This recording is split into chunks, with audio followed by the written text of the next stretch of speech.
Hello everyone, good morning সবাইকে। নতুন mini ব্লগে সবাইকে স্বাগত। আর আজকে চলে এসেছি চাদুরিয়া। আর এই যে আঙ্কেলকে নিয়ে এসেছি। দেখো আঙ্কেলের বয়স কিন্তু অনেক, প্রায় কত হবে, 50 হবে, 45, 45 ইয়ার ওল্ড। এই মানুষটাও কিন্তু আজকে আমার সাথে চলে এসছে। যাই হোক, অনেকদিন আসতে পারেনি, তো আজকে এসছে। অনেকটা কিন্তু দৌড়াবে, আপ ডাউন প্রায় 16 কিলোমিটার, ধরো 8 কিলোমিটার চলে এসেছি অলরেডি। এখন আবার এখান থেকে রিটার্ন করব। আর জায়গাটা দেখো, আগেও তো দেখিয়েছি। দেখো সূর্য মামা বেরিয়েছে, আর এই দেখো জায়গাটা চারিদিকে খালি ফাঁকা, মানে অক্সিজেনের কোনো কমতি নেই। এরকম সুন্দর সুন্দর গাছ রয়েছে। এইসব জায়গায় আমরা পিটি করি, চাষবাস হচ্ছে এইখানে খুব সুন্দর।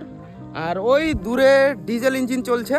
তো এইসব ইঞ্জিনগুলো কেউ দেখলে তুলে রাখবে, এইগুলো প্রায় লুপ্ত হয়ে যাওয়ার পথে। তো যাই হোক, ভিডিওটা কেমন লাগলো অবশ্যই কমেন্ট করে জানাবে। তো সবাই ফাটিয়ে ওয়ার্কআউট করো, ফাটিয়ে খাওয়া দাওয়া করো। সবাইকে টাটা।